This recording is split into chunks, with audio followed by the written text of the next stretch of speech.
मैद्याचा वापर न करता गव्हाच्या पिठापासून खुसखुशीत आणि कुरकुरीत असे खारे शंकरपाळे आपण आज बघणार आहे। नमस्कार, मी स्वाती सोनाक्षी बराटे व्हेज रेसिपीमध्ये तुमचे खूप खूप मनापासून स्वागत करते। चला तर मग रेसिपीला सुरुवात करूया। रेसिपी स्किप न करता संपूर्ण बघा इथं आपण 4 वाटी गव्हाचं पीठ घेतलेलं आहे आणि 1 वाटी बारीक रवा घेतलेला आहे। रवा बारीकच घ्यायचा।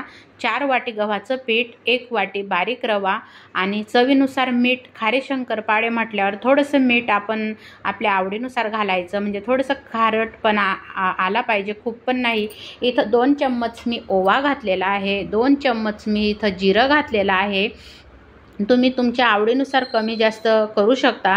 इथं मी 1 चम्मच कसुरी मेथी घेतलेली आहे आणि हातावर छान अशी क्रश करून ती पण टाकून घेतलेली आहे, म्हणजे आपल्या खाऱ्या शंकरपाड्यांना खूप छान अशी चव येईल। बघा इथं मी आता अर्धी वाटीला थोडंसं जास्त, म्हणजे पाऊण वाटीला थोडं कमी असं तेल घेतलेलं आहे आणि आता तेल मी तापवायला ठेवलेलं आहे आणि तोपर्यंत छान कडकडीत तेल तापू द्यायचं। आता तोपर्यंत आपण सगळं मिक्स करून घेतलं आणि थोडं थोडं तेल एकदम कडकडीत झालेलं तेलच आपल्याला आपल्या मिश्रणामध्ये टाकायचं आहे। गव्हाच्या पिठामध्ये आपण जे जे मिक्स केलेलं आहे असं कडकडीत तेल थोडं थोडं टाकून असं हलवत राहायचं आणि याच्यामुळेच आपले शंकरपाळे गव्हाच्या पिठाचे खूप असे खुसखुशीत कुरकुरीत मस्त छान होतात। तुम्ही नक्की बनवून बघा। ज्यांना मैद्याचा वापर नाही करायचा त्यांनी नक्की हे शंकरपाळे बनवून बघा। आता बघा मी सगळं कडकडीत असं तेल मोहनाला टाकून दिलं। त्यानंतर लगेच आता ते गरम होतं म्हणून मी आपलं पावभाजीचं जे मॅशर असतं त्याच्याने मी असं थोडंसं थोड्याशा गाठी अशा मोडून घेत आहे, म्हणजे थोडंसं थंड पण होईल आणि आपल्याला चोडायला, म्हणजे मोहन द्यायला, हाताने चोडायला छान असं सोपं होईल। आता बघा मी आता असं हाताने छान असं एकजीव करून घेत आहे। छान मिक्स करायचं, असं गोळा झाला पाहिजे असं बघा आणि खूप सुंदर होतात। तुम्ही नक्की ह्या प्रकारे खारी शंकरपाळी बनवून बघा आणि छान असं बघा मी हाताच्या साहाय्याने असं पूर्ण परत आता मिक्स करत आहे आणि छान असं बघा मॅशरने केल्यामुळं आपल्याला सोपं झालं। आणि आता बघा मी इथं साधंच पाणी घेतलेलं आहे, थोडं थोडं टाकून आपल्याला मळून घ्यायचं आहे। खूप असं पातळ मळायचं नाही, थोडं घट्टच, म्हणजे थोडं घट्टच ठेवायचं, म्हणजे मग लाटायला पण आपल्याला पिठाचा वापर करायचा नाही आहे। आणि छान असं अजिबात न पिठाचा वापर करता छान असे लाटले जातात हे शंकरपाळे। आणि थोडं थोडं पाणी घेऊन बघा आता मी मळून घेत आहे। तुम्ही बघू शकता एकदम पाणी टाकायचं नाही आणि मी पाण्याचा अंदाज असा काही लावला नाही किती लागलं, आपल्या आवडीनुसार आपल्याला बरोबर कळतं किती कमी जास्त पाणी पाहिजे। खूप पातळ नाही, खूप घट्ट नाही, थोडंसं घट्ट झालं तरी चालेल पण अजिबात जास्त पातळ नको। आणि बघू शकता आपण पुऱ्यांची मळतो कणिक तशी त्या प्रकारे। आता हे 20 ते 25 मिनटं मी झाकून ठेवलं होतं आणि छान असं आता बघा गोळा एक घेतलेला आहे मी आणि छान असं 20-25 मिनटांनी छान असं आता एक गोळा मी काढून घेतला आणि आता आपल्याला याला छान असं लाटून घ्यायचं आहे। तुम्ही तुमच्या आवडीनुसार लाटू शकता। बघा आपल्या पिठाला मोहन छान बसलेला आहे, मस्त छान असे खूप खुसखुशीत हे शंकरपाळे होतात आणि कसुरी मेथी, ओवा, जिरं टाकल्यामुळे खूप छान अशी चव येते आणि पौष्टिक पण आहे शरीराला।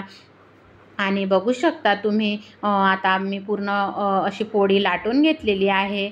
तुम्ही तुमच्या आवडीनुसार शक्यतो बारीक जाड बारीकच लाटा आणि तुम्ही तुमच्या आवडीनुसार ठेवू शकता, तुम्हाला कसे ठेवायचे आहे आणि तुम्हाला आकार पण कसा द्यायचा तुमच्या आवडीनुसार तुम्ही ठरवू शकता। बघा इथं मी पिझ्झा कटर घेतलेला आहे, थोडंसं साईडचं मी कट करून घेत आहे, म्हणजे आपल्या शंकरपाड्यांना आकार छान येईल आणि मी ते काढून घेत आहे। आता बघा आपण शंकरपाड्यांना आकार देऊया। तोपर्यंत मी बाजूला लोखंडी कढईमध्ये तेल सुद्धा तापवायला ठेवलेला आहे बारीक गॅसवर, म्हणजे तोपर्यंत आपलं तेल सुद्धा बारीक गॅसवर तपल। आणि आता बघा मी असे कट मारून घेत आहे, आपल्या आवडीनुसार तुम्ही मारू शकता।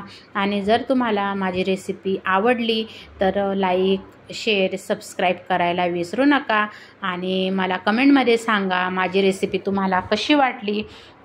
अगदी साध्या सोप्या पद्धतीने बनवलेले आहे गव्हाचे शंकरपाळे आणि खूप छान असे पौष्टिक पण आहे. खारे शंकरपाळे आहे. आपण गोड पण शंकरपाळ्यांची रेसिपी लवकरच दाखवणार आहे. आणि बघू शकता मी ह्या प्रकारे असं कट मारून घेतलेला आहे थोडासा समोसा आकारांचा. आता हे बघा अलगद अगदी काही पिठाचा वापर न करता मस्त छान असे निघता आहे आणि मस्त मोहन छान बसलेला आहे. आणि बघू शकता आता मी पूर्ण काढून घेत आहे. आता लगेच आपल्याला दुसरा गोळा पण घ्यायचा आहे, तो पण लाटून घ्यायचा आहे. आणि छान असे बघा हे अजिबात चिटकत नाही, असे टाकले तरी तेलामध्ये लगेच वेगवेगळे होऊन जातात. आणि तुम्ही चहासोबत सुद्धा खाऊ शकतात, संध्याकाळी नाश्त्याला खाऊ शकतात. आता दुसरी पण आपण बघा चपाती लाटून घेत आहे, म्हणजे पोळी लाटून घेत आहे बघा. आता त्याला पण मी थोडंसं कट मारून घेत आहे, म्हणजे छान असा आकार येतो मग आपल्या शंकरपाड्यांना, खाऱ्या शंकरपाड्यांना. खूप सुंदर. तुम्हाला जर तीळ वापरायची तर तुम्ही वापरू शकता. आता याला पण मी कट मारून घेत आहे, पिझ्झा कटरनीच मी मारून घेत आहे. आता इथं थोडेसे चौकोनी तुकडे आलेले आहे, आपण आपल्या आवडीनुसार करू शकतो. आणि बघू शकता आता मी बाकीचं राहू दिलेलं आहे. आता आपण इतकं तळत होऊ तोपर्यंत मग दुसरं पण आपलं शंकरपाळे तयार होतील. आता बघा इथं तेल छान असं आधी कडकडीत तापू द्यायचं, नंतर गॅस बारीक करून घ्यायचा आणि अगदी मग नंतर बारीक गॅसवर आपल्याला हे शंकरपाळे तळू द्यायचे आहे. तेव्हा असे खुसखुशीत मस्त कुरकुरीत होतील. आणि मोठ्या गॅसवर अजिबात तळायचे नाही, नाहीतर मग जळून जातील. फक्त तेल आधी छान तापू द्यायचं. छान तेल तापल्यानंतरच आपल्याला मग शंकरपाळे टाकायची आहे. नंतर खूप बारीक गॅस करून घ्यायचा. आणि बघू शकता आता मस्त असे तेलाचे बुडबुडे आता कमी झाले आणि आपले शंकरपाळे सुद्धा तळून झालेले आहे. खूप सुंदर झालेले आहे. तुम्ही नक्की बनवून बघा ह्या दिवाळीमध्ये ही रेसिपी. आणि आता आपण दुसरे पण टाकून घेत आहे. लगेच टाकल्या आता नंतर थोडंसं तेल गार होतं म्हणून मग परत थोडासा गॅस मोठा करून तेल गरम होऊ द्यायचं, मग शंकरपाळे टाकायची. परत गॅस बारीक करायचा आणि बारीक गॅसवर छान असे अलटापलट करत राहायचं, हलवत राहायचे. आणि बघू शकता आपले शंकरपाळे आता तळून झालेले आहे. मी बाकीचे आता सगळे करून घेत आहे. बघू शकता आपले सगळे शंकरपाळे तयार झालेले आहे. तुम्ही नक्की बनवून बघा, खूप सुंदर लागतात आणि खायला तर खूप सुंदर टेस्टी लागतात हे. आणि तुम्हाला जर तिखट बनवायचे तर तुम्ही थोडी मिरची पावडरसुद्धा वापरू शकता, म्हणजे तिखट होतील मग. पण मग आपल्याला असे खारे बनवले तर चहासोबत सुद्धा खाता येतात. तुम्ही बघू शकता मी एक तोडून दाखवलं, किती कुरकुरीत खुसखुशीत आपले शंकरपाळे झालेले आहे. नक्की बनवा. श्री स्वामी समर्थ.